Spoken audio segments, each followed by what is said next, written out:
Yes. Yeah, we, 7 p.m. we try to do 7 sharp. This is Charlie Mike, the podcast. Veterans helping veterans, talking about things happening in the veteran community, things we've experienced and overcome, such as addictions, PTSD, depression, legal trouble. And we also promote veteran-owned businesses. If you're talking about it, we're talking about it. This is Charlie Mike, the podcast.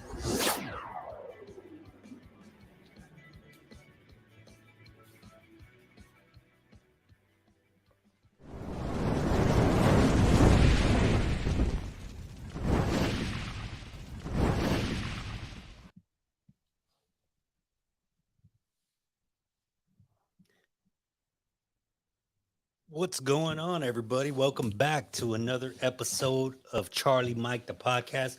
As always, I'm your host, Raul, and your co-host, William. Yo, what's going on, everybody? Welcome back. So glad to be back. If you're watching us live, we appreciate you guys tuning in. And if you're watching or listening to us on the podcast, we have a little different format today. We've turned the desk around. It's throwing everybody off, or at least me and Raul. Yeah, it's definitely different. We're trying to get used to it, but we adapt. Improvise, adapt, and There you overcome. go, man. What you been doing? Hey, man, I just got back from the Astros game today. Go Stros, they won. Oh yeah, and Don't put that curse on me. So they won today. I told you if they lost, it was going to be your fault. Yep. Yeah, so How was your 4th of July? life is good. I am blessed. I went to go work it. We went up north and did a little snowy event. It was fun. This is the second year in a row now. My family has worked 4th of July. And it's very surreal.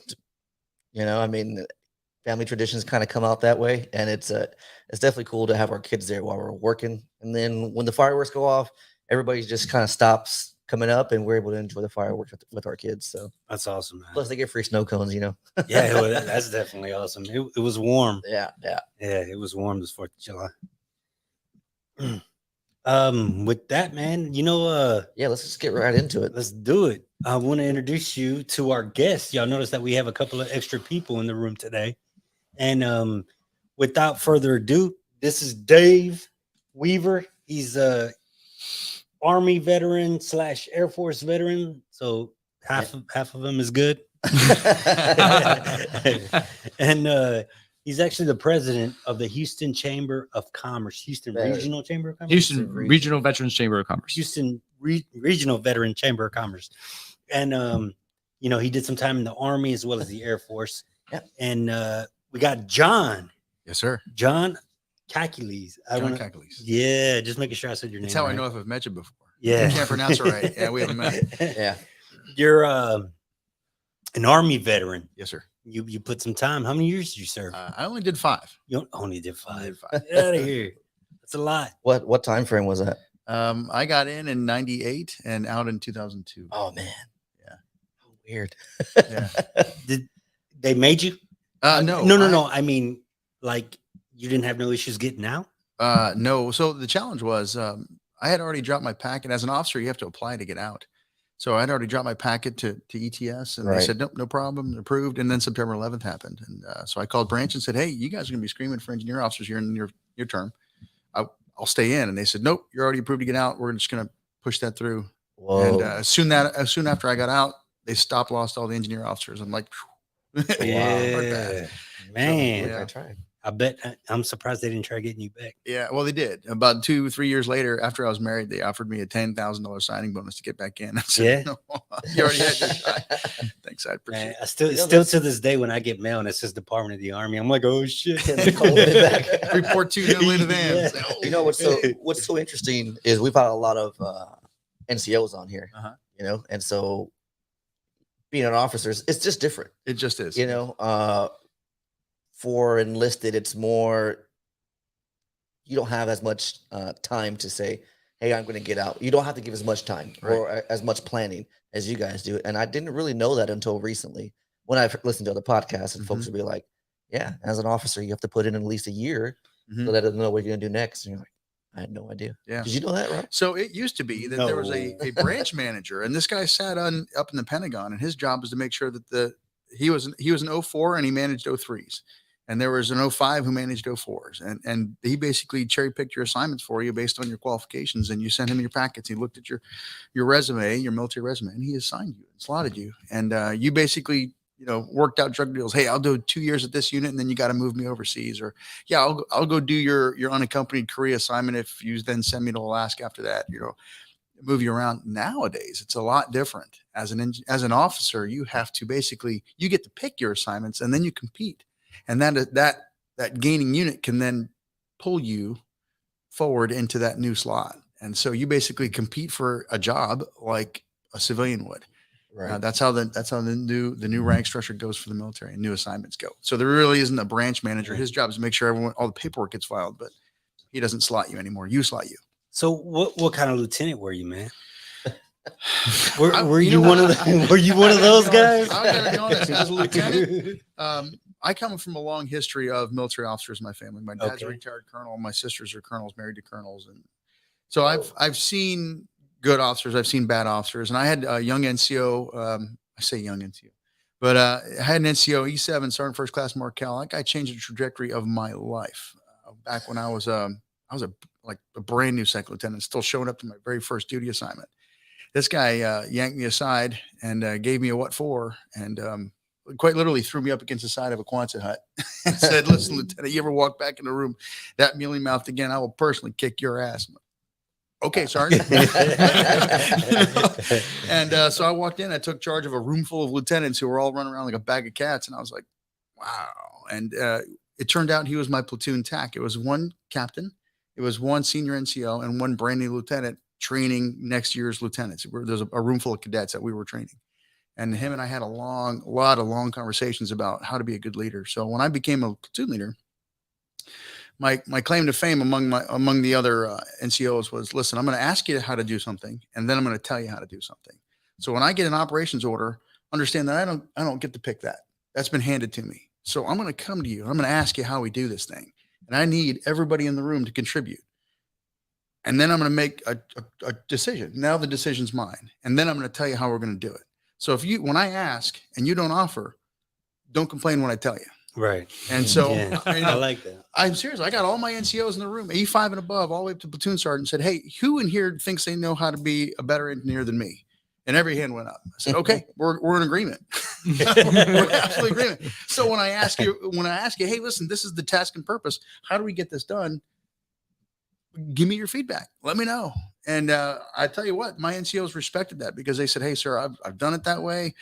Here's the best way to do it." And another NCO says, "Actually, yeah, Sergeant First Class, Maravich, he's the right answer." Okay, that's how we're going to do it. And I'll write the op order to reflect that.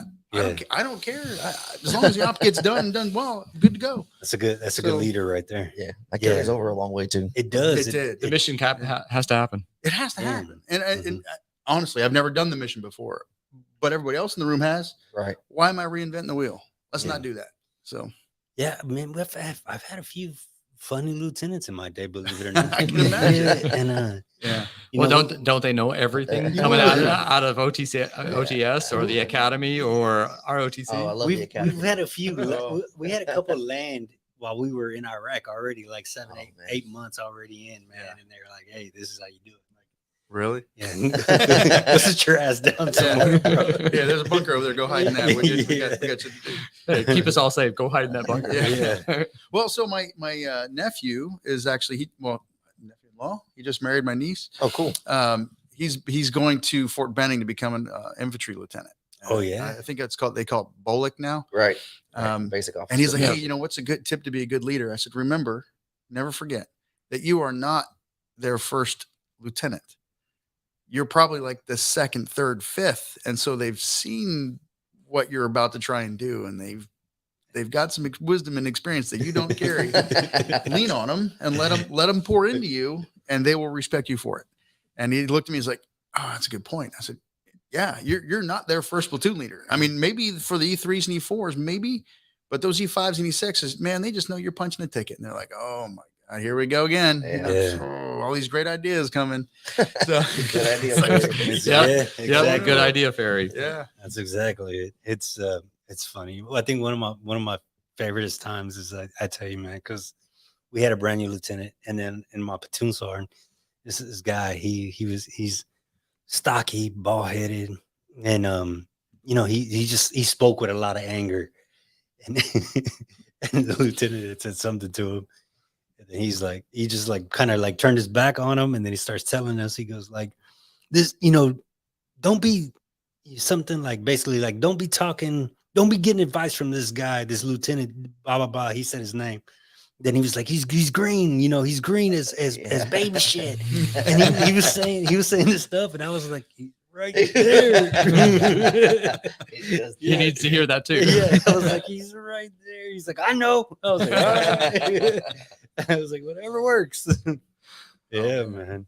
But I enjoyed my time, man. I kind of miss it, but at the same time, I don't miss the hurry up and wait. Yeah. Oh my. And I knew that, especially in Engineer Corps, that my time of command was over, especially after 03, 04. I'm not going to see troops again. I might work Corps of Engineers building dam projects with civilians. Yeah, hard pass. I'm good. Yeah. You want to be more on the ground, I was- right in the actual action. Yeah, I was fire and maneuver. I was always with tankers and infantrymen, and all of a sudden they're like, "Hey, you're going to go staff a desk up at division." I'm Oh like, gosh. I'm dying up This there. is not This for is me. how I die. Okay. Yeah. Yeah, Lee. With that being said, man, you got out in 2001, 2002. So where were you? 9/11.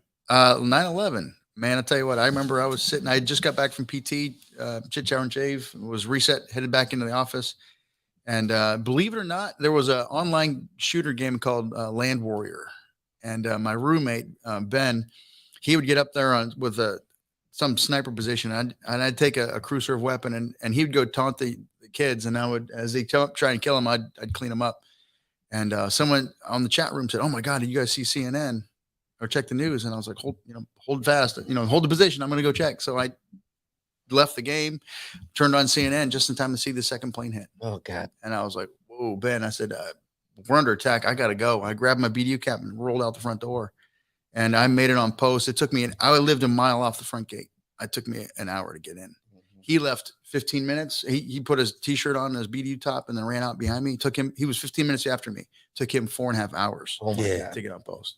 Yeah. And What- that was what that, base? man. I was at Fort Hood. That hood. That was Fort Hood. Yeah. That's where you retired out of, or got out? That's where I of? got out of. Yes, sir. Yeah, yeah. Man, have you been back? Oh, yeah. I was back there about 8 months ago. I went back. A friend of mine, she bought a house. Actually, she was selling a house and bought a house in the area. And so I went back, and her husband is also, he's in 04. He got out. He's actually a government contractor now, but we were rolling around posts. I couldn't find my own motor pool. I had no idea. The whole place was different. It's changed. Oh, man. they have an air assault school on there. I'm Yeah. like, dude, this is heavy mech. Why is there an air assault school here? But, It's really? changed Yeah. completely. oh, yeah. I got out of there in 2015, but I've been back a couple times. Yeah. And each time I'm like, man, I don't Yeah. remember this being here. Where do these buildings come Yeah, from? yeah, Holy yeah. smokes. Was this always here? Or they keep changing the buildings or keeping changing the Yeah. They're location. shuffling units around a little bit. It's like, oh Yeah. my gosh. I couldn't. Well, the new PX is pretty massive. I was pretty happy to see Oh, that. 'Cause they The other were- one was They, terrible. they were still building it. I remember because it was across from the original PX, Mm-hmm. and they were still building it when I was there. Yep. Yeah, I didn't get to see it finished.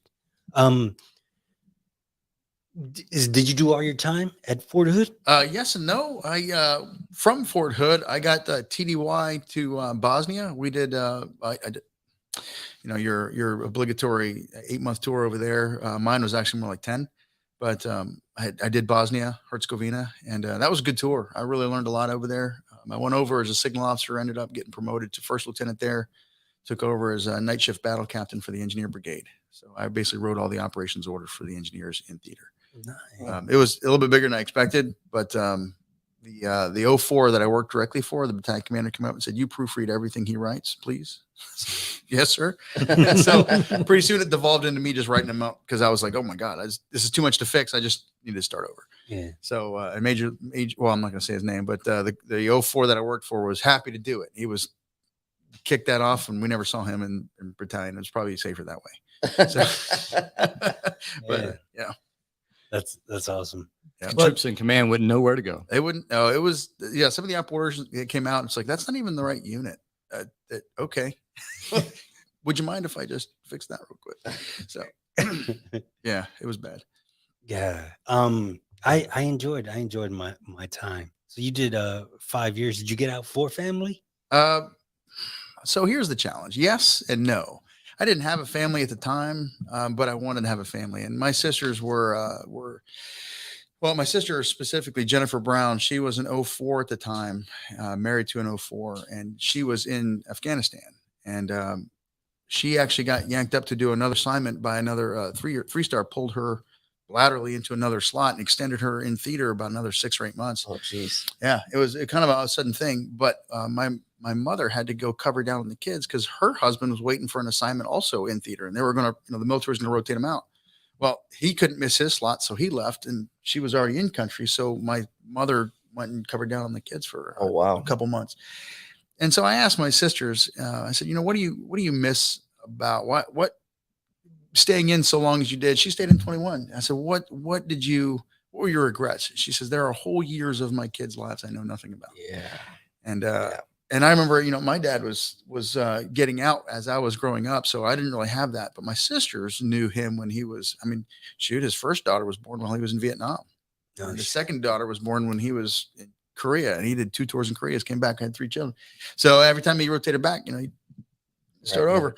And there were years that they didn't know dad at all. And I don't know who this guy thinks he is telling me what to do. It's like I just didn't want that for my family. Yeah. And I said, you know what? I think this is the time. I mean, before I commit to another 15 years, let me just punch out and call it. And the other side was I kept bumping into people who knew either served with my sisters or served with my dad. Oh, wow. Yeah, go get that. So I'm coming out of Eagle Base in Bosnia, and the CW5. I don't even know if they make CW5s anymore. The CW5 You pilot. just don't see them. Yeah, you don't ever. They're unicorns. You're not allowed to talk to them. Yeah. And so this unicorn, the CW5, picked me up by my lapels, and I'm wearing my BDUs, and he's thumping me against the wall, and he pronounced my name correctly. Remember we told you, if I haven't mentioned before, you don't know how to do it. Boom, he's like Cackles, and I'm thumping up against the wall, and technically speaking, I rank him. I'm a first lieutenant. He's a warrant. Technically speaking, there's not a damn thing I'm going to do about that. So I can see the pips on his collar. I'm like, wow, this guy, 4 stars to pay attention when he talks. Chief, can I help you? And he's like, did your dad fly helicopters in Vietnam? As a matter of fact, he did. I was his door gunner. Oh. Oh, wow. Okay. Oh, Got it. damn. And so I put him and my father in touch, and I said, hey, did you know a private such and such? And he goes, wow, where have I heard that name? I said, Vietnam, door gunner. And he goes, holy crap, I remember that guy. That guy used to sneak because there's floorboards in the Huey. He says, that guy used to sneak extra ammo on board, and he'd strap it under my seat, and he'd put it all over the plane. And I had to go find it before we took off because every pound mattered because it was so humid. And we did every pound because I'm picking up 12 Joes, and I can't afford to sit on in that swamp any longer than necessary. So I used to have to throw ammo off the plane as we were taking off. And he's like, oh, don't worry, sir, I'll burn it up. Okay. So they had a long conversation, man. They're still in contact today. As a matter of fact, I just saw my dad a couple weeks ago, and he's like, I still talk to him. How is your day? He's doing good, as a matter of fact. Yeah. And I'm having some challenges with him. And he's based on the qualifications at the VA for disability. He's got all of the blocks checked, and he just absolutely refuses to go. Yeah. Absolutely refuses to go. And I can't say I blame him, but his generation was so prideful that that's not something they were accustomed to doing. Yeah. They just said, you know what, that money's not for me, but it is. But I mean, he's checking all the blocks. The medical problem and this deployment and this location at this time. I mean, all of those get him the 100%, and he's got like 4 of them. Nah, I'm good. Yeah, but he wasn't welcome home like he was, like we were. Yeah, he just said, you know what? I don't want to call attention to myself. I'm good. Wow. And that's the whole generation. To this day, if I see a Vietnam veteran hat, Oh, welcome home. You Thanks. got to. Thanks for You service, got brother. to. and because they did not, and they were not welcome home. No. They were not welcome. No. And he remembers, the neighbors found out he was home, and they'd come and harass him and cause troubles for him, and people would. And that's kind of where the old, the veteran victim kind of came out. Oh, the PTSD guy. Oh, poor guy. Oh, whoa, hold on. I signed that check myself, man. No one forced my hand. Right. So that's the hard part. And so he keeps hounding on me to get my percentages up. I'm like, whoa, dude. Yeah. Take your own advice, bro. You first. Yeah, you first. And Gotta pull in the it drives him nuts because I don't take his advice because I'm my own man. Yeah, we're different Yeah. people. and we're different people. Mhm. You're absolutely right. And he's like, "Oh, you need to do it." Whoa, hold up. I've been around the moon a couple of times. I'm good. I got this. So, but he is my biggest hero. Absolutely biggest hero. I have in my memory bank stories of him doing courageous things, and I did not get these stories from him. Right. I know people who flew with him in Vietnam, and they told me these stories. And when I asked my dad about it, he looks at me like, how'd you find out about that? Yeah. You shouldn't know anything about that. And I knew the guy who was flying the right seat, and he told me all about the stories. And the fact of the matter is, I have there's boxes of 35 millimeter slides in my basement of my parents' house. Excuse me. Slides of his deployments, and they're always under lock and key. And one time I had them out, and because I knew where the key was. I'm a pretty sharp guy, watching all these slides, and I'm seeing stuff from Vietnam that you don't get in the papers. And it's like, wow. And he came down, he's like, "What are you doing?" And put those away. I don't want to ever see them again. And as far as he's concerned, they'll never see the light of day. Right. So Hold on that's to them. heritage right there. That's history. And the funny part was, while he was deployed, he's telling my this reel-to-reel tape players, he's sending recordings home to my mother. "Hey, no big deal, just routine maintenance flights, nothing out of the ordinary. Just just picking up down birds and bringing them back, fixing them up and putting them back into service. No big deal." Meanwhile, she's getting citations from the government. He's got an air medal with V device. Right. Nighttime picking up. His own aircraft took 35 hits. He lost a crewman. I mean, he's taking fire.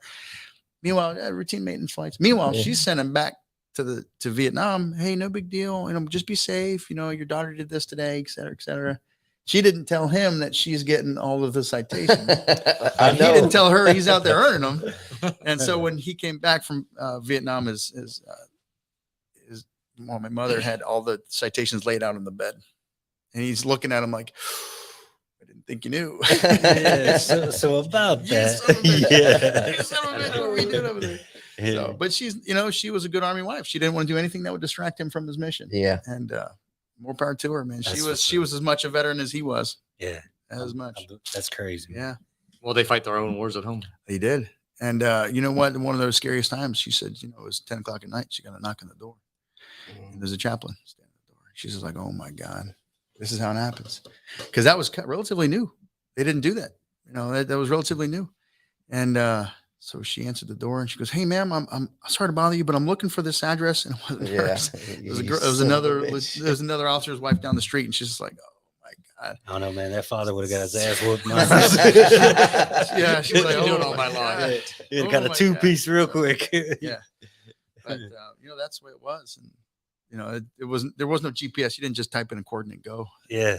So, Yeah. That's man. can you imagine? No. Oh my gosh. But that was they made them different then. Man, those girls were hard as woodpecker lips. They didn't bend. Yeah. So, I never heard that before. Yeah. No? No. I just haven't heard that one in a while. Yeah, hard as woodpecker lips. All right. Let's go in the book. So that's how I grew up. That was my dad. So growing up, he was pretty strict on us. It was his way or get out. So, okay, I can do that. Yeah. And how many siblings do you have? I have 4 sisters. 4 So sisters. I had and- 3 older, 1 younger. Oh, okay. I had So you three weren't the three baby. mothers and a hemorrhoid.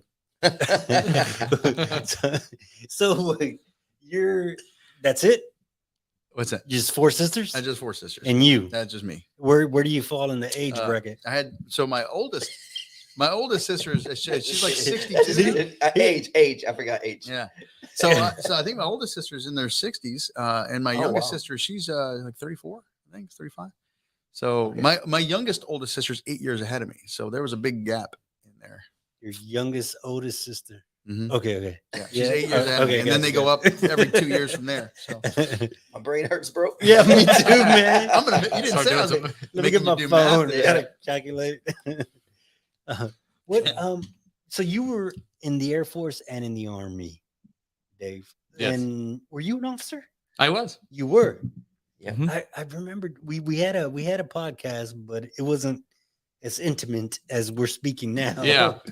But that's all right. Yeah. So how did that go about? Tell us a little bit about it. So I, my career from the Air Force, we started out from the Air Force ROTC out of college, out of University of Central Florida. did 5 years in the college. I wanted to enjoy my college career instead I of like doing it so much, instead of it's doing one more. 5 years. I did the 5-year program, but they gave me a lot of good time and do a lot of different things. And then I commissioned into the Air Force and then went to NAV school. I had an alternate pilot slot, but that didn't happen to drop.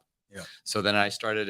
Needs of the Air Force. Yeah, either I can be an admin officer or I could go do become a navigator. So I selected navigator just to continue to What year, aviation. what year was this, Dave? This was in 99, and then I actually commissioned in 2001. Way before it was a little bit before 9/11. So June or May of 2001, I actually commissioned, but I actually was Whoa. on contract in 99, and then I got out in 2016. But Oh, you did some time. oh yeah, I did Yeah. a little bit more Just a few time. years. Like people that don't know military talk, they probably assume that I'm talking about. Like I said, you Prison did some time. time. Oh, in, yeah. You did some Yeah, time you in did. That's in hard Fort time. Hood. Yeah. Yeah. Oh man, that's hard time. You did Yeah. hard labor down there. Oh, hard labor. Yeah. But then I went to NAV school at Randolph Air Force Base in San Oh, Antonio. yeah. That was a great place. Mhm. Enjoyed my time in NAV school, and that was a couple 2 years of just absolute fire hose effect of education, learning how to fly. But I was already aviation on the outside, earning my pilot's wings on my own as a civilian. Then I got selected to go to RC 135s, which is up in Omaha, Nebraska, Offutt Air Force Base. I enjoyed that time, really family orientated. And actually, it was a really blessing to go up that direction because most of my family was up in there. Nice. So I got to visit a lot of my cousins, aunts, and uncles, and kind of where my parents met. And it was just nice to be around family for the next 4 years while at Offutt. And then I deployed out of there almost 7 times with the RC 135s. Being able to circumnavigate the globe, Korea, Pacific Theater, Iraq, Afghanistan, a few other places, stands, and then You say all the stands. all the stands. All the stands. But that, I wanted, so I was more high level for me. And then we were updating kind of really the electronic order battle and really doing a lot of good stuff on the ground, just from and supporting a lot of the ground units, doing some really cool stuff. And then I still wanted a pilot slot, so I went to the C-130s out of Charlotte, and I came over as a nav with a kind of an alternate pilot slot out of there. But however, their Manning document changed again, so I could. My timing was all off to become an aviator, but that was actually pretty cool because now I got to actually go deploy in Iraq. Afghanistan that time with the C-130s. Got to fly all of the Afghanistan low level, go and deliver troops and bullets and beans, and actually got 6 combat drops out of that, which was actually kind of cool. You don't see very many NAVs actually have combat drops. And then I came back. That was my 8th deployment, and then I did then my career whole changed after that in 2007 and 2009 because I still wanted a pilot slot again. So I went over to the Army. Somebody introduced me to Army aviation, and I said, why not? I was getting too old for the Air Force already at age 30. So it's kind of hard to take when somebody says you're too old at 30. Yeah. So how many years of the Air Force do you already have in? 9. 9? Yeah, I had Yeah. 9 and a half, somewhere in there. Yeah. So you were a captain. Yes, I was a senior captain getting ready to put on major. Yeah. Mm-hmm. So you went into the Army at this point. I went into the Army at this point. Why? Why? Well, I actually got selected to actually To go to the Army? go to the Army. No. Woo. No, I got selected to go to the Apache school at Fort Rucker. But I came over as a captain and then reverted from a senior captain to a warrant officer, Wow. W1. You like were one. Pat You Fair were on one that of one. those guys. Oh my God. Yes. But so I went through pilot training at Fort Rucker, or Mother Rucker, we like to call it. I've been there. We got a couple other names for it, but so I went through basically 2.5 years of schooling there, and then flew the Apache. Got as soon as I graduated, actually graduated distinguished undergraduate, but I didn't know that until that day Sweet. up, which is awesome. Out of 73 students, wasn't gunning for it, but it happened. That means you're number one. Yeah. If you're not familiar, out of your class, yeah, it Why was. are you looking at me?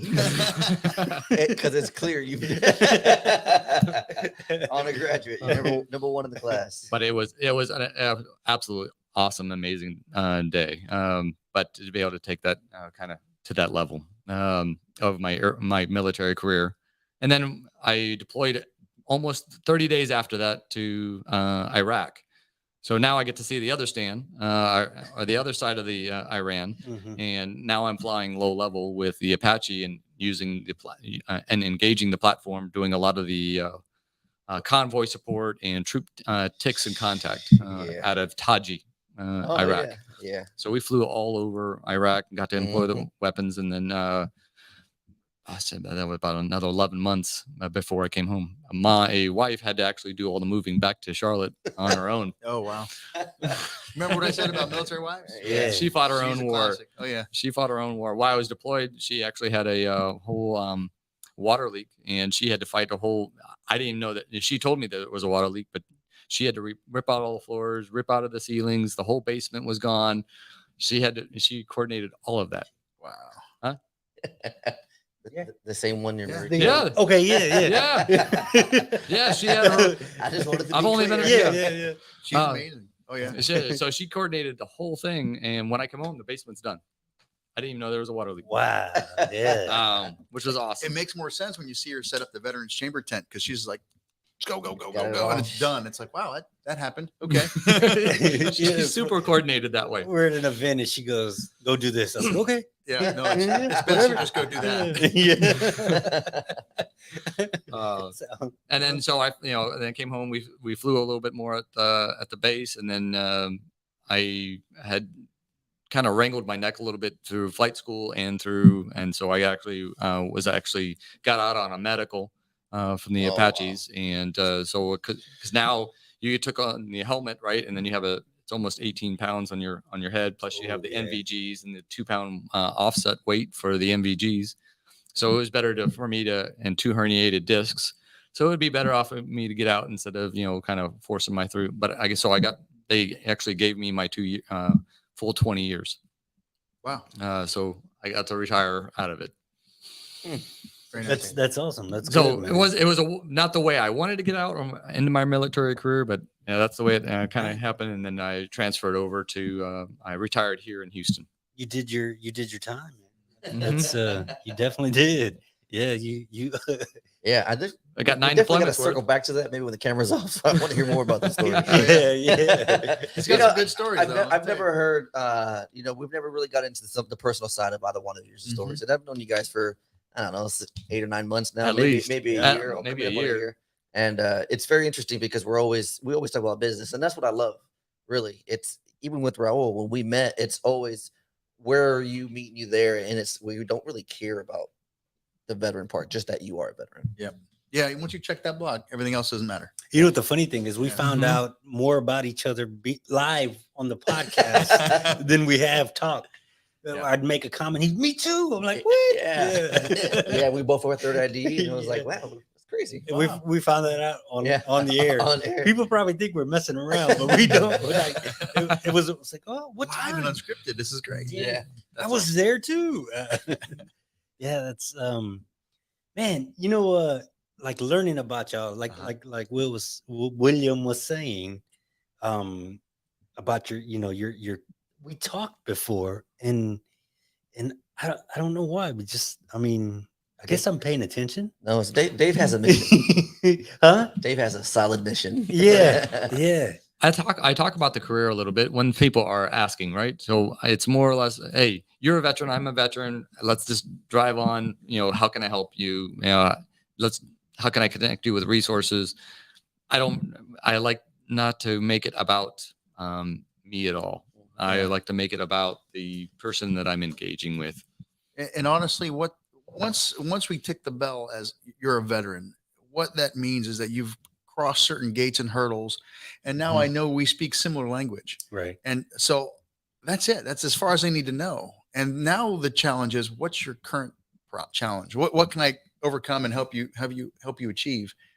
With that information, now we can drive forward. I don't need to know the character of your service. I don't need to know all the bits and pieces and all the extras. Yeah, we'll get to that over a Right. cigar and some brown liquor. But at the same time, let's solve your problem. Let's go solve problems.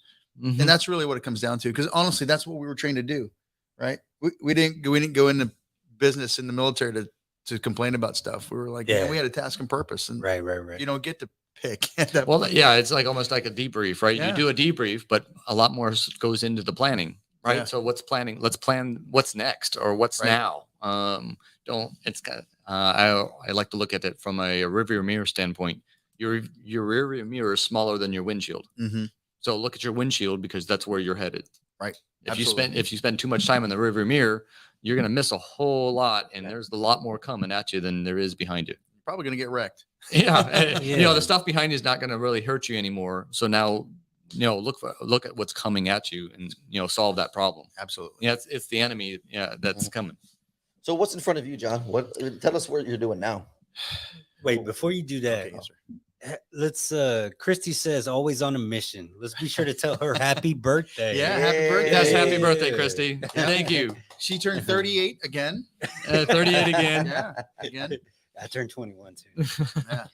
Hey, before that, let's do this. We gotta pay some bills, brother. Oh yeah. So tonight's podcast is brought to you by Patriot Knife Coffee Company. You can find them at Patriot Knife Coffee Co.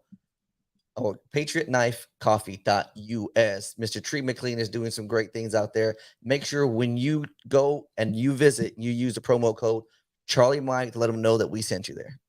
Yes, so you guys be sure to check him out. That's patriotknifecoffee.us. And if you see him in person, be sure to say hi to Bailey for us. By the way, and he's a good HVC member. If He you is. see him in person, you'll understand why they call him Tree. Yes, Yeah. tree They stands will up be- to his name, They will be literally. shaved for days. we took a picture of him and we posted it. And it's just me and him, and then Tree's chest. Cut him off. So y'all be sure to check him out. Use promo code Charlie Mike, like William said. Now let's go back. Okay. Now, okay, so after your military career, what are you doing now? What am I doing now? Yeah. What did I do after the military? What am I doing now? Tell me from then to now. Okay, so Fill there us you in on the rest of I, your life. I opened that can of worms. Yeah. So I got out and I became a plant manager for Cintas Uniforms, and was a straight up learning curve. And when I talk straight up, I mean, so you come out of the military where, I give an order and things happen. I was accustomed to that rank and privilege. And then I became a plant manager, and I had 132 Spanish speaking ladies. I had 4 Vietnamese girls and 18 black girls. And Wow. I was outranked by all of them. Oh. And so I said, hey, you need to hang shirts faster. And they would just cry. And I'm like, now what? I don't know what to do now. They're not supposed to cry. And so my boss pulled me aside and goes, hey, how come you can't make them hang shirts faster? I'm like, because I can't make them do push-ups, man. I got to figure out. So you know what? It forced me to soften a certain side of me and develop some people skills that I didn't necessarily have to have prior to. Yeah. And, there's a way to talk to an older lady who is working about as hard as she thought she could. And you realize that there's some more potential there. You got to try and get them to Yeah. realize that potential. And it really taught me a lot about myself and how I interact with other people, because you can't just come out like a bull in a china shop. They're just going to quit. And now you're in real trouble. So I learned a lot at Cintas Uniforms. Worked my way through there for about 8 years. I was a service manager, did all sorts of jobs throughout the company. Great company, solid company. It's actually owned by Marine. And I'm going to take a run at them. By the way, they got some assets for us. Awesome. But so I left there. I went and sold steel for a company in Houston. That was a good gig. I got to do sales. Cintas wouldn't let me go into that field because they were like, "You're service, man. You're all service." Okay. So I got to do steel sales. Not a big fan of that. It's commodity market. But there is so much steel flying around the city of Houston. It's insane. And once you don't realize just how much production goes on in Houston, and it's not all for the oil fields. You'd be surprised. Left there and went to work for Dish Network. It was a regional manager or regional installer for Dish Network. I had, at one time I had 65 installers that reported to me throughout the city of Houston. And that was I'll tell you what, learned process and procedures there, because there's a one way to do it right. And if you don't do it right, it will fail. And Wow. yeah, holding those kids accountable to do it right on, you know, a 40-foot ladder was a challenge. Oh, That was the I thing. I can imagine. Yeah. But man, that was not the right company for me. Their culture changed out from underneath me, and I got out of there and contacted my best buddy, my brother from a different mother, Ben Ramos. He was doing real estate house hacking up in DFW. Very successful at it. Had been pursuing me for years to become a realtor. Ben, I got this corporate America thing figured out. I'm good. Yeah. So left Dish Network and called him. He's like, hey, you know, you still ready to do this? You think you're ready to do this real estate thing? I said, as a matter of fact, I am. So that gentleman believed in me so much that he gave me an opportunity that no one had ever had. He basically paid my bills for about 3 or 4 months while I put myself through real estate school. Popped out, became a realtor that January 1st. I picked up my very first listing, and I've been doing real estate ever since. And I will never go back to corporate America. This is what I was born to do. What year is And, this? let me tell you, I think that was 2016. Cool. My first listing was in January of 2017. Wow. And we were having some challenges with the broker we were with. When you start slinging policy at clients, they don't care about policy. They want Right. customer service. Right. And, it came down to, well, apparently you don't, you know, if you don't, our policy is that we don't do that. And I'm like, well, if it's ethical, it's legal, and it's allowable, I don't care about your policy. Make it happen. Right. And they were not willing to bend. And so we said, you know what? And Ben was like, man, I'm about one class away from my broker's license. Let me just do that. And let's start our own brokerage. And then we control the shots. You know what? We don't like our policy. We change it. If our Yep. client wants us to do something, it's morally, ethical, and legal, do it.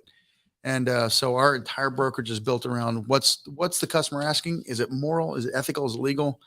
Do it. And what's the name of this brokerage? So we started a brokerage called the Lakes Group Realty.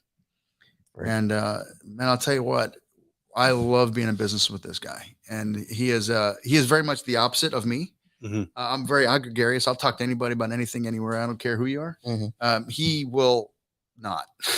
And so, but that's and that's just what we understand. Well, you compliment each Don't other. we look at me like absolutely that. do. And he loves. I think I understand. Yeah. So he is a very much a D. If you're looking at the personality chart, he's very much a D, a little bit of C. I'm very much a I, a little bit of C. And so we mesh. You know, my job is to go meet clients and make friends and go get new business and bring it back. And then he loves managing contracts and doing all that stuff and growing business and doing deep thought. So he'll tell you what you're going to have for lunch next week based on which way the car turns left at the next intersection. He's that deep. And he's not wrong very often, ever. I'm always in awe of his abilities to forward think like that. But so he keeps me in check. And sometimes like, hey man, we got this thing going on. And he's like, slow down, slow down. Cause you know me, I'll just run out there like a chicken with my head cut off and go get in trouble. So he very much tempers me, but we run good business together, and we love what we do, and we love who we do it for. So our clients are some of the best in the world. So how do people find you? How do people find me? You can go to thelakesgrouprealty.com. I've got actually, you probably heard of me before. Houston Homes for Sale is a Facebook page I run. Oh, cool. Yeah. That's actually my Facebook page. Okay. I actually own a lot of the Facebook pages in the area, as a matter of fact, for neighborhoods. As the neighborhoods come up, I start the Facebook page and go door knock, invite some people to it, and pretty soon it carries itself under its own weight. And now I own it. And the neat thing is I can do some gentle marketing and advertising and keep tabs on people. So someone says, "Oh, I think I should sell my house." I'm knocking on the door. Mhm. So, Okay, you Yeah. might be a genius in that. let me be Yeah. clear. Ben started that idea. That's not Okay. I just the guy that gets to manage it. Ben's So, might be a genius. Ben is a genius. Absolutely, irrevocably a genius. And that's the Lakes Group. The Lakes Group. Yeah. The Lakes Group Realty. Awesome. So y'all be sure to check that out. Now you, sir. Yes, sir. You're turning the hot seat. Good What luck. is it that you're doing now? Well, transitioning out of the Army, I'll say Army Air Corps. That's cool. It was a different transition for me. I was a dual-rated pilot from basically helicopters and airplanes, and so I had an operations position here at an FBO, or what they call a fixed-based operator, and handling corporate aircraft. I kind of figured that probably would be a good transition to Houston. That didn't kind of last long, but because I found a pilot slot to go fly on the civilian world, and then kind of going that direction. I flew for about a year and a half.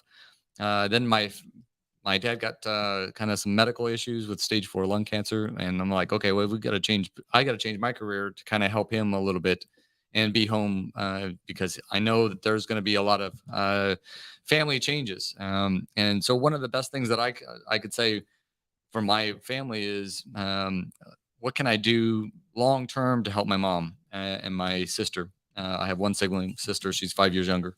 That's keys. And so I became I started going after my financial licenses to become a actual financial planner. So I've got my 63, 65, and 26, which, it's a lot of studying basically what that work means. And then also working on my CFP, certified financial planner. I work for a firm of my own practice. You can, I usually work off of my LinkedIn page. And so love having, and that kind of organically started because I started helping my parents. Dad believed in a lot of cars, trucks, and assets, and emergency. He had a small emergency fund, but it had no really 401ks or IRAs or Roths. But what he did have was assets to sell. So, but I didn't want to manage any of those. I'm like, there's no way, but I can certainly take care of the funds and invest them the correct way. Cool. And Yeah, so that makes a lot of sense. And so now making that all work.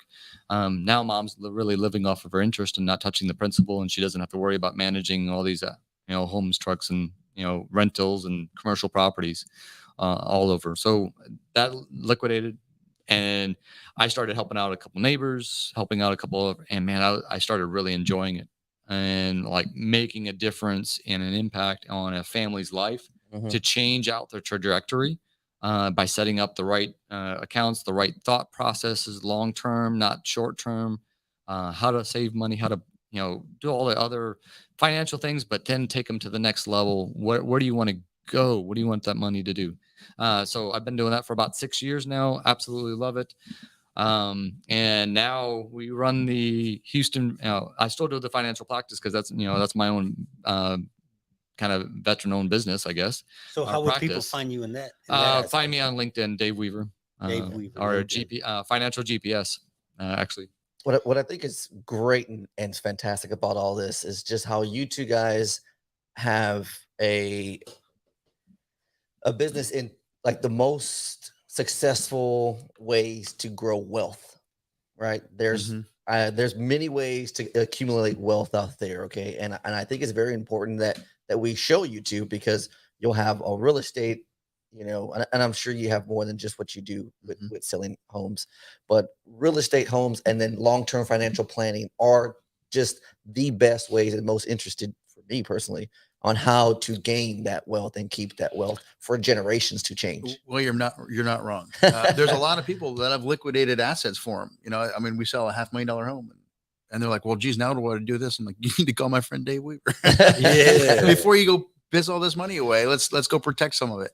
And I don't know if they call you, but I certainly send them your information. And Dave sent me some people says, hey, listen, now that you've got enough assets, go buy a house and call this guy. So it kind of works out. So I've got a good partner here, and that's all I can ask for. And you're right. It's the two primary ways to control wealth and grow wealth. Why not? Well, and then have a generational wealth, right? We're not taught this in high school. We're not taught this in college. We're taken advantage of. There are so many different things. I wish more people, our education system kind of really needs to change on that front. On that front, it's all about keeping up with the Joneses right now. And it who's got the is. biggest, best iPhone. And Fact, it's like, yeah. Does that phone work? Yeah, don't replace it. It works. Yeah. Stop it. And a lot of people, if they don't realize, and William, I'm sure you could talk to this, is people make poor decisions with money incrementally. Well, that thing's $200. I can't afford it. But they'll go buy a Starbucks every day. Yeah. Well, if you just stop doing the Starbucks, you could afford the $200 thing. That's probably better quality than the cup of coffee you're drinking. Or change your total retirement. For $300 a month that you spent on Starbucks and then you invested it. Or retire. you stop drinking Starbucks altogether and check out my man at Patriot Night Coffee. Yes, check him out at Patriot Night and Coffee.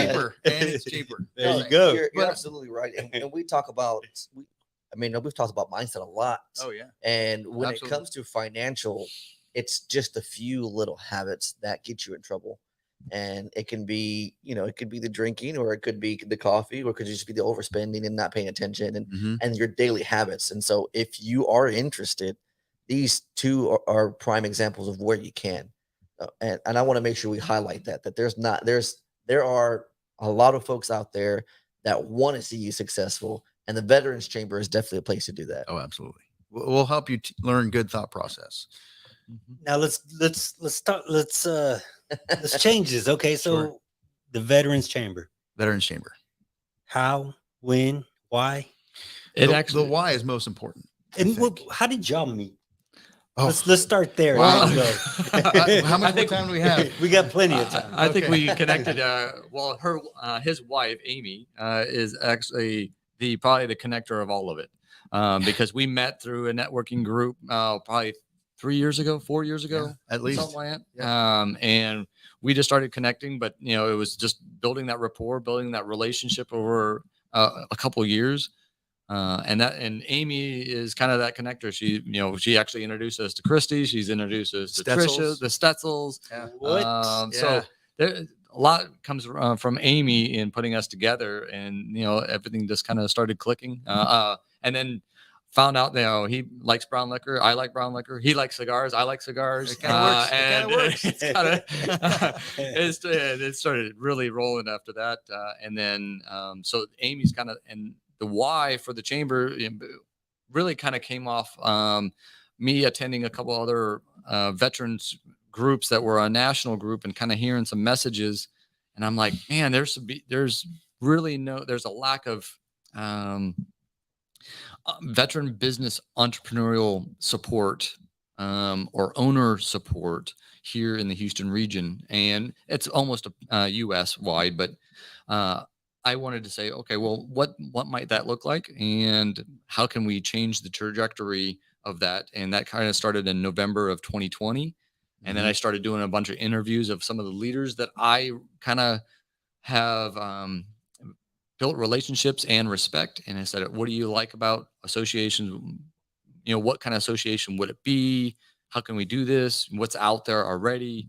Doing kind of some soft type of investigation on that. And so we landed really on a Chamber of Commerce type model, but we flipped it flipped it on its head. And I'll talk about that a little bit later. But the why is really about veteran business entrepreneurial economic development. And it's not there. There's no ecosystem supporting the veteran business owners for long term. Yeah, there are some organizations out there that do great work for entrepreneurial stuff, but then it's a cliff. And so how do we pick them up and help them now not only start the business, grow the business, and then scale the business into the Houston region, make the public aware of the veteran-owned business, but then also make the corporations for their supplier diversity spend with a veteran. Here's what we knew is that there's paws for vets, there's suits for vets, there's push-ups for vets, there's sailing for vets, there's diving for vets, there's you name it, right? And there's the homeless veterans, there's homeless female veterans, there's all sorts of programs out there, but there's nothing for the veteran business owner to plug into. And unless the SBA has something, Impact Hero, you have something, right? It has programs. There's things out there. Yeah. But if you don't know about them or haven't met someone who does, forget about it. You'll never find it.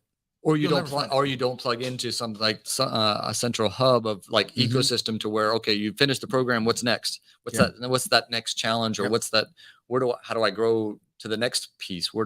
Since I finished this course, now what's my next course, or how do I meet the right people, centers of influence? Or these are my challenges. Who can solve this problem for me?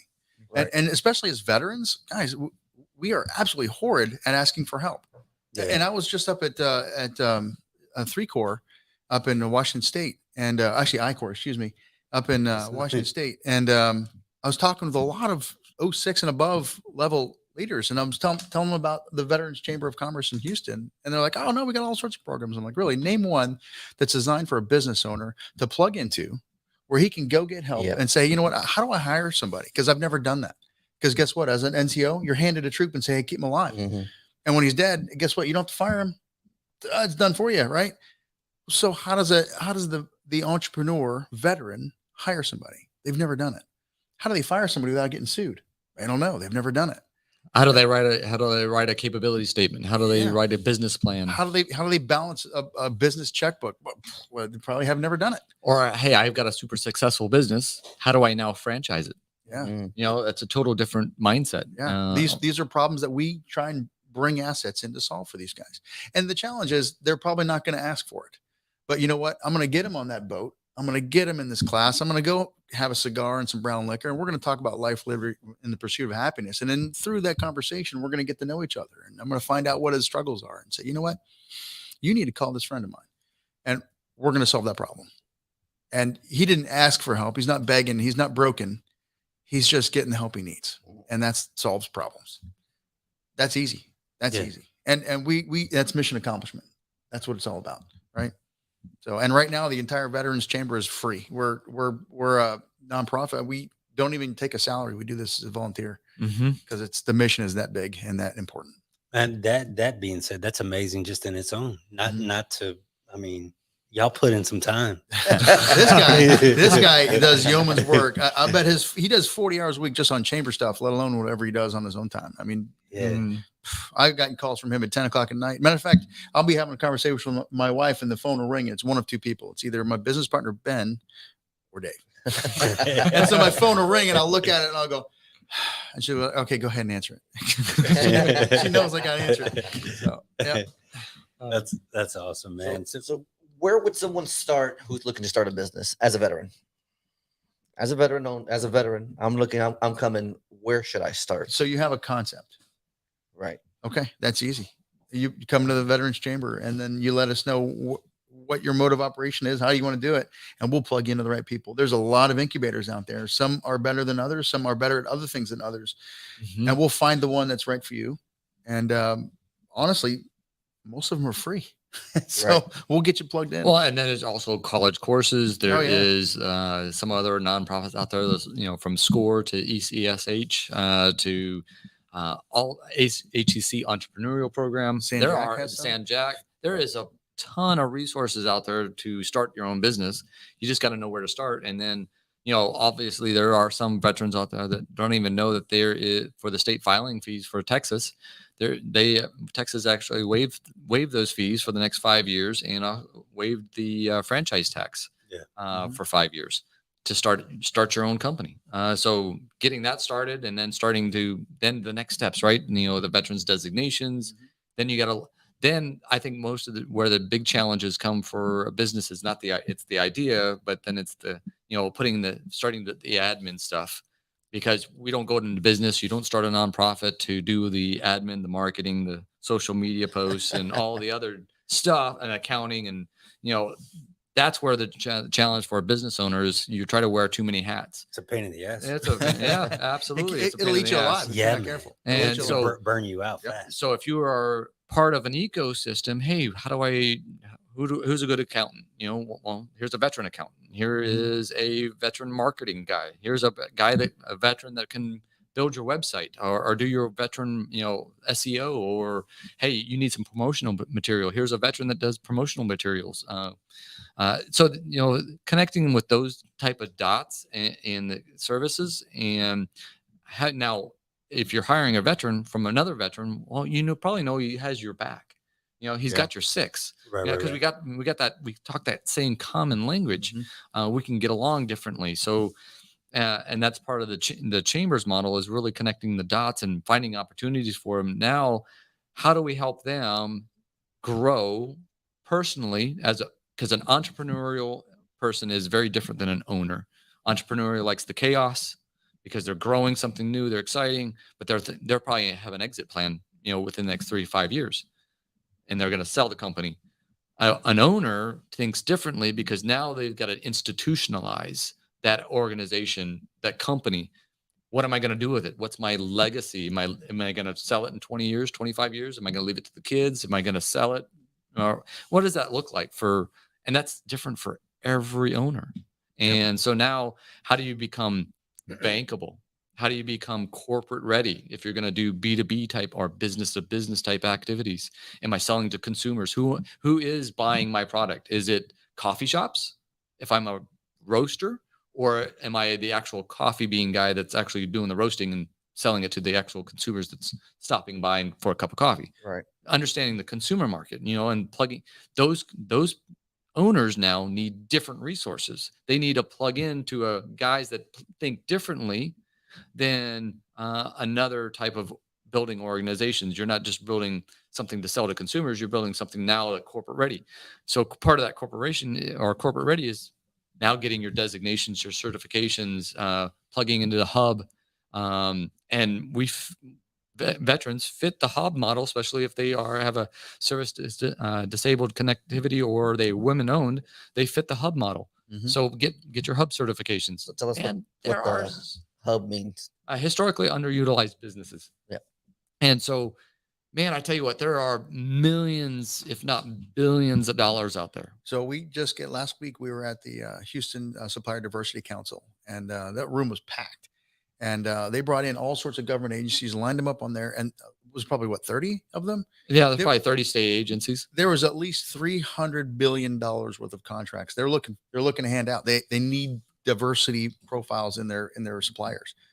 The challenge is, hey, listen, you need to have your designations and all your certifications done before you call them. Because if they say, hey, listen, I've got a $10 million RFP, I need to push this out to a vendor. You can't say, oh, hold on, I got to go get my certs done. Too late. They're going to have to hand it to somebody else.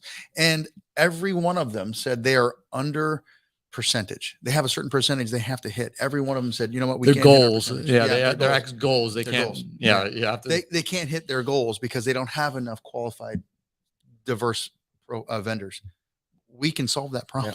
We A have veteran-owned business is a minority-owned business. Yes, period. This is why it's so important for veterans to get designated. Yep. And we're like, oh, well, and the hard part is the business is already happening, but the veteran isn't identifying as a veteran-owned business. So that's the problem we got to solve is one, we can get you the contract. We just need you to stand up and be counted. Yeah, and then be corporate ready, be capacity ready for those RFPs. Or RFPs. They're opportunities. You've got to prepare for the opportunity before it presents itself. Mm-hmm. Once it presents itself, and you've already done your mission plan, you can execute. Mm-hmm. But if you're not prepared, you can't execute. Yep. You're going to have to watch somebody else take on the contract, or you're going to have to be a sub for that contractor, which is fine, but you've got to also be that owner's got to think differently, right? And I think there is a misunderstanding with some of the certifications and designations. Mm-hmm.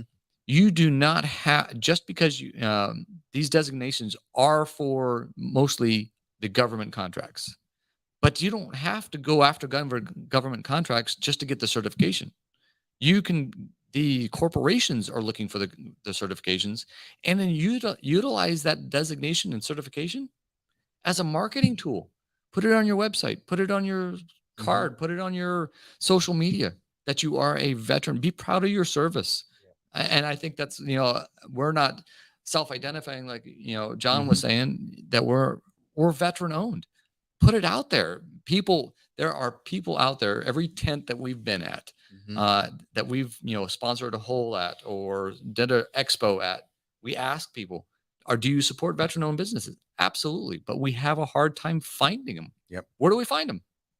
Mm-hmm. And so there's the challenge in solving. How do we make it easier for people, governments, passionate patriots, and corporations find the veterans?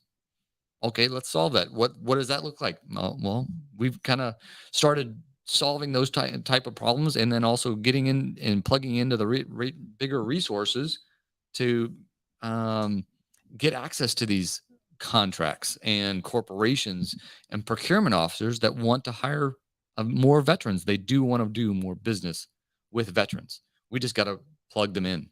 We just got to find them. Right. And to that end, Dave has taken on a project himself. He built this personally. It's a map of all of the veteran-owned businesses that we're aware of in not just the Houston region, but nationwide. And he's dropping pins on this map. And we'll send you the link afterwards. Actually, you can find it on the Veterans Chamber website. It's on one of the resources. You can do veteran map, and boom, there it is. And when you zoom in, it just gets bigger and bigger and bigger, and more dots show up. And it's insane how many veteran-owned businesses there are. And we're just scratching the surface. And that's just, it's just a dot in a massive environment. The SBA, if we can measure all of the other veteran-owned businesses or all the other demographics, well, we are not measuring the veteran business demographics at all. At all. So how do we start grappling? We got access to data. Data is not the problem. Now it's analyzing, actually collecting the right data for and getting these other organizations to start asking the question of veterans and make them aware. Up until recently, veterans are a known minority, correct? Mhm. Up until about 2 months ago, and unless Dave asked and said, "Hey, listen, give us a list of all the veteran-owned businesses that you're aware of," and this was the mayor's office, I think. Who was it that was not tracking veteran? It was the Houston Minority Supplier Diversity Council. Yeah, the Houston minority. Yeah, and so we were like, "Hey, listen, veterans, tick that bell. Why are they not on your list? We're not tracking them. We're not asking the question. Yeah, no one's ever asked the question. We have no idea." Out of all your suppliers that you know, why haven't you asked this question before? And so we're changing that, helping them change that and bring that to light and be the advocate for the veteran business owner. Be louder than some of these other groups if we can. If anything, a veteran is the one that needs to have the opportunity first. We actually gave service to the country. Why? Right? So we should at least get a shot first. But the only way we get a shot first is we've got to be out there banging the drums. We got to be out there banging the cymbals and letting people know and be aware of the veteran. The veterans are the most diverse group out there. We represent every demographic. Yeah. And we've served the country. And we own pretty much like name a business. There's a veteran owned business for There that. is. So building this map has been it's been eye-opening because I've found some very cool businesses doing some awesome things, from doing jets to building jets to, being a cigar owner to cigar bars to Tap handles. breweries, tap handles, promotional items, T-shirts. T-shirts. Charlie Mike Military Apparel. Yeah. Brand. Uh, Throw it out there. Yep. Podcast, Yeah. but or help, and then doing some amazing work out there, but not being really taunted and saying, "Hey, there's a veteran in your backyard." And so when you zoom on this map, you're like, "Holy smokes, I did not know there's like 10, 15, 20 veteran-owned businesses." And we're scratching the surface on this map. And if there's 60,000 veteran-owned businesses, I think there's probably more in the U.S. You're probably talking 200, 300,000 veteran-owned businesses, talking from the solopreneur to the Corporate guy that's making 100 million. Mhm. Here's And my- they're out there. They're out there. Just some of the greatest companies out there came out of World War II and the GI Bill, because of the significant impact that we, going to the, Walmart is veteran founded. Discount Tire is veteran founded. Chick-fil-A is veteran founded. Nike's veteran founded. There's some amazing companies that are founded by Mhm. veterans, but they're not known as veteran-owned companies. Or We have done as a nation a very good job of putting the veteran on a pedestal and saying, "Oh, look at the sacrifice this guy made," right? And "Oh, it's okay. It's okay. You're a veteran. It's okay. You're broken a little bit." No, we have to do a better job of saying, "Hey, look at this veteran. He took all of his life experience that he earned serving his nation, and now he's doing amazing things with it. Let's put this guy on a pedestal for the right reason." Right? Does he have challenges? Yeah, maybe, probably. So what? Look at the great things he's doing. Look at the economy he's affecting. Look at the ecosystem around this guy. Let's celebrate that. and those us as veterans, we don't want to hand out. We want to hand up.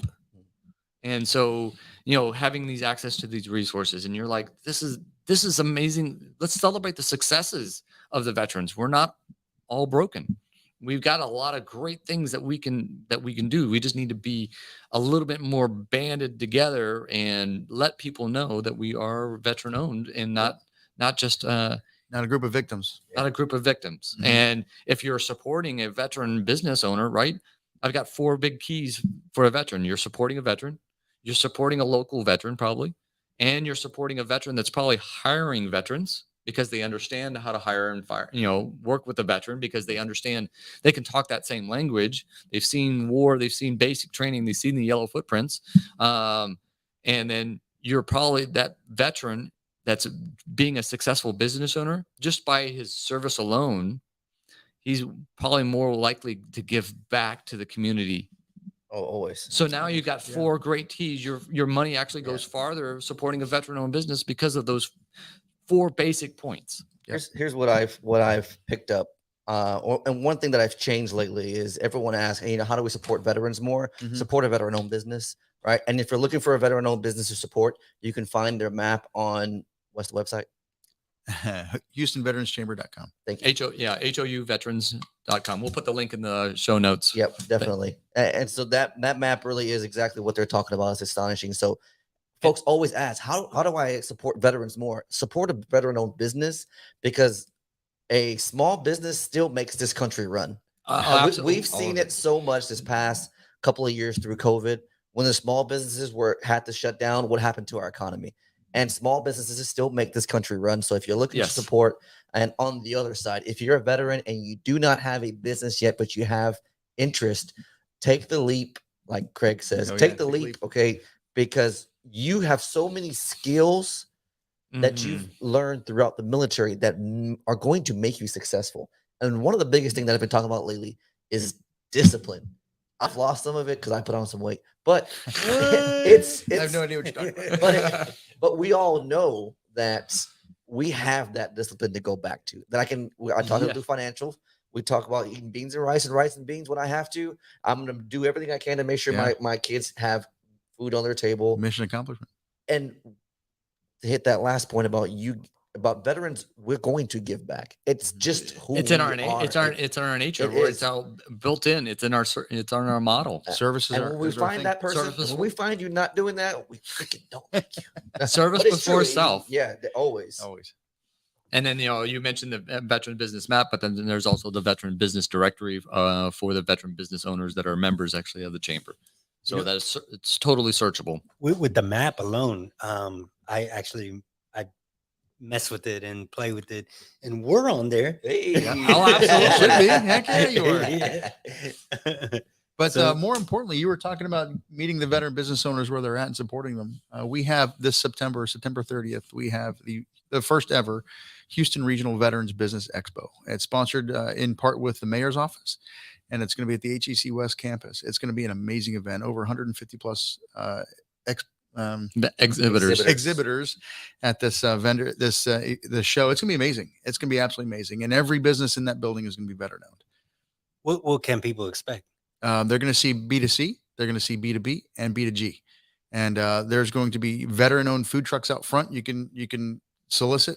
There's going to be things to buy inside. There's going to be a lot of materials to take home and research and read up on. All of these vendors are bringing capability statements. So if you have contracts to award as a purchaser, if you're going to this, you're going to get a handout that's got all of this stuff in it, so that you don't have to try and take notes or memorize. You're going to be able to say, you know what, I remember meeting this Charlie Mike guy. Yeah, he can source stuff for me, and I'm going to keep his information in this handout for later, for future reference. And it's going to be a take home book. So For the procurement and contract officers, yes. it's going to be amazing. Yep. So, the veteran business owners that are exhibitors, or, that are just coming to the show, seeing what other veteran business owners are doing. We got breakout sessions. So educational in nature at the beginning of the day and throughout the day. We'll probably have 15, 20 different breakout sessions that are, the veteran business owners want to know about. And we're not forcing anything, because we're taking a survey now, just to find out what they want to hear about. Then the actual expo. So we're going to, have B2B area. We're going to be to B2C, B2G. What does that look like for that veteran? Put those, and then we are inviting literally everyone in the region, from Waco down, pretty much statewide now. Yeah. Actually, it just went statewide. Yep. But we've already got people coming from California as well as Atlanta to come to be an exhibitor. Really? That are veteran owned. So That's awesome. we've got the footprint is getting bigger. And then we're going to have we have a guest speaker coming out of Atlanta. He's an author, and Robert Campbell, and wrote the book. It's Not Personal, It's Personnel. And so it's about a business owner really understanding the people that he's hiring. and the people and the team that you are building.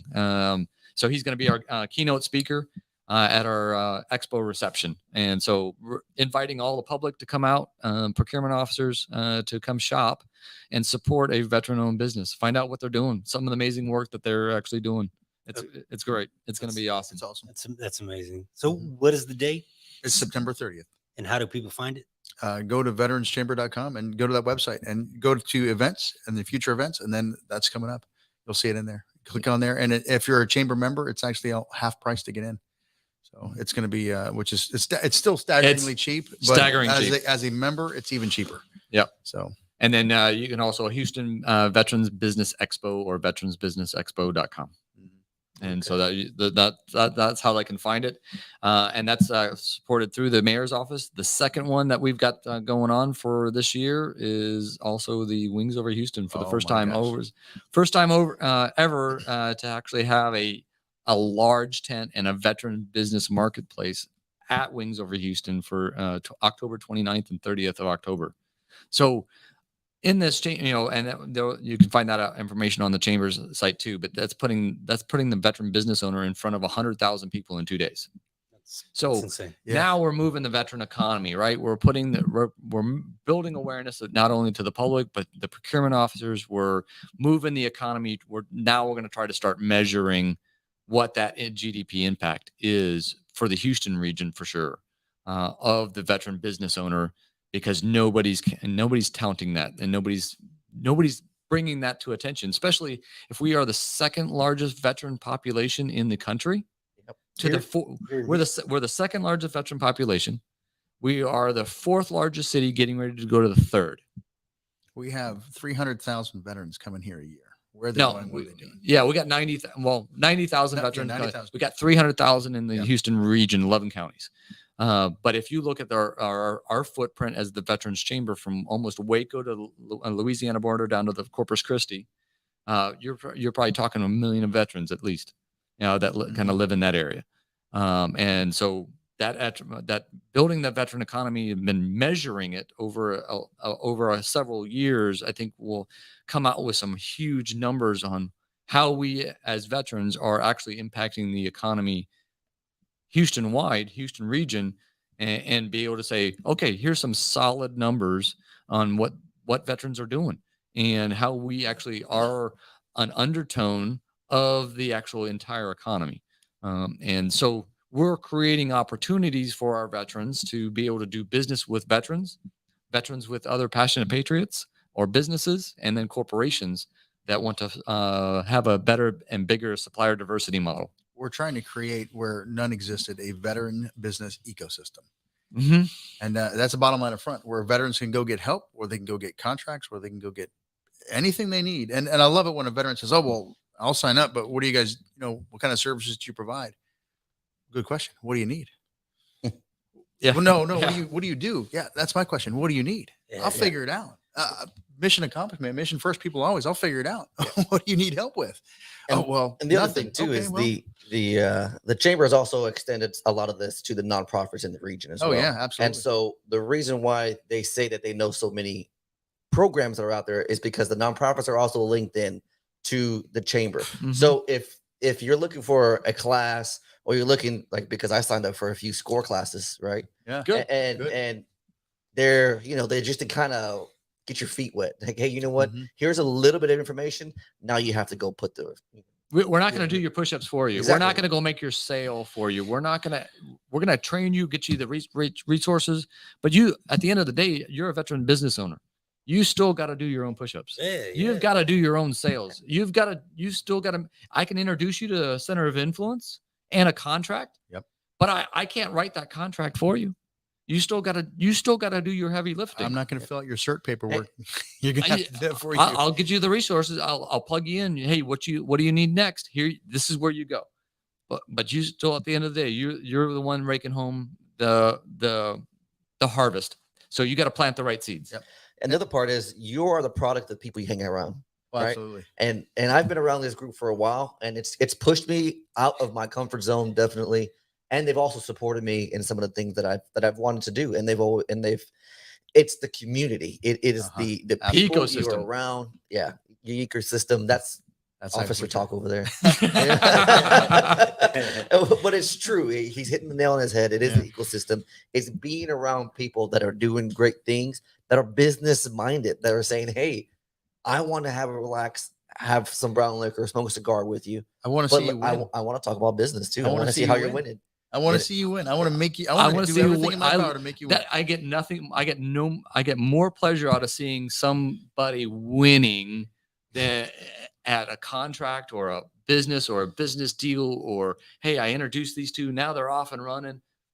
We got plenty of success stories like Yeah. that Yeah. already, And we don't make any money in that. and we don't make That's- any money. That's We not don't. what we do. But what happens is, that comes back to us tenfold down the road by other about the relationships, right? It comes back down to the relationships. And I like what you said earlier, about getting uncomfortable. So I'm so glad that you're willing to get uncomfortable, because you've got to get uncomfortable to get to the next level, because you got to push past those barriers. Yeah. So get comfortable, getting uncomfortable. Mhm. And talk about your association. A lot of our membership is not built up of broken businesses or aspiring businesses. It's built of successful businesses who said, you know what? I don't necessarily need any coaching or training or back office help. I want to give back. I want you to bring me a veteran business owner who does need help that I can contribute to. That's a lot of our membership, honestly. And Mhm. and honestly, what better way to fulfill yourself than help someone else succeed? Mhm. Right? I mean, oh my gosh, it's not about me anymore. It's let me help this guy get through his challenges. My business is doing just fine. Right. I've actually attended a lot of the classes and coursework, and I love being on the Zoom call with other business leaders who I know are successful, but all of a sudden you see that light bulb turn on and I can contribute to that. And you know what? They say something profound and it hits me in just the right way. And it's like, oh my God, that's right. I'm not broken. My business is doing well, but I've never thought that thought before. Mhm. So you surround yourself with the winners, and the rising tide lifts all boats. And you realize, man, I am so much better just for that one cigar and conversation than I ever was before. And honestly, we've had conversation with some really powerful people. I mean, hanging out with Dan Crenshaw, Marcus Luttrell, Spike Garcia. I mean, we're getting in the rooms where you're looking around and just like, Dennis, That's a long- how did I get here? Well, what did I do to get here? Yeah. Sometimes you feel nobody. like you have Yeah. some imposter syndrome, but then Yeah, you oh, look at the yeah. mission behind you, you're just like, holy smokes. But we earned it, every bit of it. Yeah. Every bit of it. We wrote that check. And the fact that we're sitting there having a meaningful conversation with some very powerful people in the city of Houston. I mean, we go to the mayor's office. Well, shoot, you go to the mayor's office almost weekly. It's like, they got a name plaque on the door with him. But it's That's the closet. it's impressive. Yeah, that's where they keep the brooms. I'm not but it's impressive when you realize that the company we keep has a direct impact on your flight path, and you just upscale the company you Yep. keep, and all of a sudden everything gets better, and you can't necessarily put your finger on it. Right? It's just better. It's the people you hang around with. It doesn't matter if it's your business. You hang Yeah. around with more successful businesses. Your business is probably going to be successful. It's if you want to be more wealthy, hang out with wealthier people. Your wallet has a Yeah. very distinct piece Yeah. on that one too, right? So if you want to hang out with broke people, you're going to be broke. If you're going to It just is. That's I mean, that's a Rich success. Rich Dad Poor Dad, it's one Oh, of the yeah. most famous books and people love it. Plus also written by a Marine, but Robert Kiyosaki. yeah. Mhm. And he says, rich people talk about money. They talk about how they continue to stay rich. Where are you putting your money at? What are you doing that's unique? Yeah. Or, what business opportunity you have? Maybe I know somebody that you don't know that we can connect to kind of make And then this thing go. the collaboration efforts, Yeah. right? So Oh, yeah. the synergies that happen, or hey, the partnership, the collaboration. Hey, you do this, I do this, but man, this joint project right here can make us more successful, because now we can help this person, because now we have the capacity to do this. Yep. But if we tried to do it separately, Separate, yeah. I couldn't handle it. You couldn't handle it, but together we can handle it. Yeah. Yeah. I like that, man. I don't know, man. You guys, y'all pump me up, man. Let's go. Let's go. I'm ready to go out. But no, this mission and this Yeah. journey and this vision is getting bigger and bigger every day, and we are ahead of where we thought we were going to be a year and We're a ahead half of where ago. everyone thought we would be in a year. Oh yeah, we're probably we're only about a year and a half old, and we're probably on year 3.5 of where we kind of wanted to be. So we're amazing. way ahead. Yeah. We're Most of that's due to this guy. But no, it's nice having a XO or a part, a collaborative VP that really Hey. collaborates with me. Kind of because his personality complements mine. You talked about your business partner. He Yeah. complements mine. And he keeps me grounded in some things. And Yeah. that's the other thing about the chamber or military organizations. Yeah. We have had the privilege. He mentioned a bunch of names that veterans have come on and leaders that have 30 years of command experience, or they have successful businesses, or they commanded the USS Enterprise carrier that has, that I've been able to leverage their command structures and their insights, Their thought and process. their thought process. Mhm. And I think that's what has made us so successful, is because we've surrounded ourselves with some other successful leaders, because they have the same thought process as we are. And so we are able to move so much quicker because we get each other, but they've got experiences coming behind us. Yeah. Absolutely moving this mission in such a dynamic way that it's just almost an awe to watch. And honestly, it's we're humble enough to know that it's not the John and Dave show. Hell It's just no. not. And you know what? We'll say, hey, listen, guys, here's what we have in mind. What do you think? And we've had some pretty blunt conversations. Yeah. And Blunt, yeah. I gotta be honest, the very first meeting I ever met Spike, we said, oh, we're gonna do this, we're gonna do that. And he just went, yeah, no, stop talking. And so he approaches from a command sergeant major level. You kind of need that temperament. And he put the wet blanket on us, and we're like, oh man, screw this guy. But when you really just sat down and listened to what Spike was saying, we would have killed ourselves trying to do this random thought thing that we were really excited about. And he focused us and said, okay, officers, settle down and focus on what is your mission. And he boiled it down for us. And with the fact that he's also military, you can poke a pretty hard finger in someone's chest at that point, and you say, oh, I'm not going to take offense to that. I get it. I hear your message. And I think we have surrounded ourselves. We got the Kevins, the Bill Roaches, we've got the Spike Garcias, we've got Mark LaCour. We got some heavy hitters out there who have been down this road, and we don't have to reinvent this wheel. And when we bring up good idedia, hold on a second. Let's focus. Maybe they're great ideas, or hey, how would you handle this? How do you think about this? What should we be thinking about? What are the landmines that we need to be? And literally, we're moving faster because we're not working. Oh, this is a hurdle. Move on. Yeah. Oh, that's not part of the mission. Move on. Or taking on those distractions. How to say no. Oh yeah, that's so the Stetzels have been critical in that, because guys, this is what we're planning. And Dennis he's very thoughtful. If you ever watch him operate, he doesn't talk much. That's Trisha's job. Dennis is the deep thought guy, and he's going to ask one question, and it's going to totally derail the conversation, but in a good way. And it's going to make us think like, oh crap, yeah, that's probably not something we should be doing right now. Okay, all right, next. Or I didn't think about this piece of this, and so how do we shift it? What's the next process or system that we need to put in place? And that has totally helped out the HVC to move, I think, at a greater clip, because we're not trying to be all things to all people, but we are extremely focused on what that vision is and that mission. And the things that we have uncovered in the last year and a half has just been in awe. I know the Stetzels have forced us to slow down in order to speed up. Yeah. And we built slower and not as frenetic in order to be more dedicated at the exact mission that we wanted to hit. And because of their influence, we just said, you know what, hold up, ease up. And we backed up off of some things, and it allowed us to do the few things that we did do that much better, and allowed us to leapfrog our success into the third year, where we're only at year one.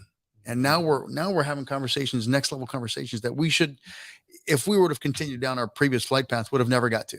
Mm-hmm. But because we are able to take direction and say, you know what, honestly, I think that's the biggest takeaway, is this is not our chamber. This is your chamber. We just happen to be in the wearing the right shirts at the time. And that's really all it's about. I just have to, I'm the guy who gets blamed when the thing doesn't work right. I'm okay with that. but this is your chamber. If you want to go do something, if you want to see it go in a different direction, let us know. If you're not contributing to the ideas, or you're not Yeah. contributing to the leadership, and we tell you to go do something, or we do something, don't complain. You didn't come up. You Yeah. didn't come forward. So This is what we're asking. this is you, what we're at. and then we're going to tell you. Yeah. We're asking right Just now. like We're kind of asking. like what you're saying earlier, right? We're asking. We This don't is your hear- chamber. What do you want it to do? Yeah. What do you want us to do? And how do we add extreme value to the member, because we're member centric, and moving your needle. By the end of the year, we should be able to move your needle several times your investment into the chamber, and your time and efforts and opportunities that are coming your way. We couldn't, if we didn't have some of the leaders that we have now, we probably couldn't take on the expo. No. By any means. And so this is a 5-year organization trying to, that handles expos. Well, here we are, we're in our second year, and we are doing the largest expo that we have in Houston at this point. And we're already talking about next year and 3-5 years from now doing an expo at the George R. Brown Mhm. or the NRG Stadium. That's insane. And so this is going to be now, it could turn out to be really a national veterans business expo, highlighting building the economy at large, not just Houston region, but having an impact on other cities. Right. So we are that our leadership is not our leadership personally, but our chamber's leadership, all the different positions, the Stetzels, the Chambers, the Matthews, the Those guys are powerhouse. they're powerhouses. And so helping them pouring into us has upped our level. Hang out with the right people, and our leadership skills have continued to increase. I'm not perfect. I still got I don't have any command experience from the Army or the Navy or the Marine Corps, but dang, I got a 30-year, Marine kind of helping backfill some of that. Or I got a Command Sergeant Major. command sergeant major that, did 30,000 troops, and you're like, okay, what do you got for me? 'Cause Yeah. How do I do this? how do I do this? Because I am not that arrogant to say like I can do this myself, or hey, I'm not going to listen to your input. No, this is your chamber. This is how do I move this needle forward and actually execute the mission well? Those are experienced officers right there. yeah. See, they talking like they got some years on Yeah, them. Honestly, and and they're the not key wet is- behind the ears anymore. Yeah. The key is we've had some senior NCOs pour into us. No, it's and- fantastic. and Yeah, I believe it. Yeah. Senior commanders pour into us, and senior NCOs pour into us, and it's just been awesome. And that's how I continue to learn. Yeah, that's great. Yeah, it's been a hell of a ride. I'm gonna tell you, some of the things we've done and accomplished. We go and have a glass of something and a smoke of something, and we're sitting there with this nice cigar, and we're looking around, going, "We just made that happen." that was pretty awesome, man. When he said smoke or something, he means a Smoke- cigar. it's a good cigar. Yeah, good cigar. We keep it on Got the you. up and up here. I got you. But Hey, yeah, I want y'all to know that y'all get credit for this relationship. Definitely. I'm yeah. sorry. We met. Yeah, we met right Right. at an event that you invited me Good. to sit at y'all's table. Yep. Is how I met William. That's how it works, man. Yeah, See, man. this is the synergy. This is the connections that the Yeah. chamber makes on a daily basis, and it continues to grow. So that's a huge success story. Now that you guys are continuing to Yeah. run this podcast and grow and connect now more veterans. So now you're helping more. The chamber has now helped indirectly more veterans because you guys are helping highlight some of these other VSOs. Yep. Yeah. We're not doing that mission, And but those business owners. VSOs are. And so indirectly, we've helped in some way, shape, or form. Maybe small, but look at the what I would say the ripple effect Mhm. of the actual chamber itself. It's not always about the dollar. Yeah. You make connections, and it impacts. Pretty soon, you're changing lives you've never even met. You know the thing I like the most, that I mean, y'all said a lot of stuff that I like, but the fact that Well, you You- paid us. No. so the fact that y'all said something in the regards to when people think of veterans, they think of somebody injured or hurt or what was the other Broken. broken. Yeah. But let's think of veteran and think of business owners. Let's think of Yeah. of success. Let's think yeah. of things like that. And you know what? I see that a lot now. Yeah. A lot more clearer now. Uh-huh. Very clear. And obviously being and around you guys and the chamber and the business owners, it's the exposure. You know, you hit the nail on the head. I've been able to see it. Like, Well, it's you're gonna find what you're looking for. Yep. No matter what it is, if it's some political thing or if it's some other cause, or you're looking for it. But if you are exposed to a different way of thinking, success, wealth, real estate, whatever that may be, you're gonna become. You ever go to like a car lot and you see a yellow buggy, and then all of a sudden you see all these yellow buggies Yep. but you never noticed them before. It's the Yeah, same that's thing, it. Yeah. because I didn't know everybody drove the same CRV that I did, and now you notice it. So you're becoming more aware, and the success stories. Why don't we celebrate success? And speaking to that that's something that more people need more today in this type of climate of uncertainty. Well, let's give them some more success stories. They don't need any more bad stories. They need success stories. Yeah. And there are some super successful veterans out there doing some amazing work, being from the nonprofits that are executive directors or volunteers to the guys, doing business. And so let's get the word out there of some successes of the veterans, and share those stories, and help people become more aware of the good that's happening, not Right. just all the bad. And then that's part of the media problem, or Yeah. some of the VSOs out there always saying that we're always broken, or hey, help this guy. We're not all that way, and probably Hollywood does a lot of that too, with putting us in a box as veterans. We're not all Private Ryans carrying a rifle And to or be taking fair, Foxtrot. there are some professionally broken veterans out there. That's what they do. It's how they identify. And you take that away from them, they're nothing, which is unfortunate. And if we could get them out of their own head, but honestly, that's not my task and purpose. My job is to make the veteran who's being successful and running a successful business. Let me help that guy and make a pillar out of that guy instead of go fixing this broken one. right. I like how you said that. Yeah. I like Or it. on the flip side is, that's why the VSOs or veteran service organizations are part of the chamber, because they join for free. They got to run. They're a nonprofit. However, they are a business. Yep. They have all the same things that a business has: accounting, marketing, social media, all the other things. But they have a cause behind them. Two, they have to take $1 and make it stretch to $25, and then it's building awareness for that cause. So they got to, and then most of it's all volunteer stuff. So they got to run a little bit differently, but they still got to run. But if a veteran service organization hired veteran business owners, accounting, marketing, social media, now that VSO is now taken their $1 and stretched it even farther, because now they've helped veterans directly with their programs.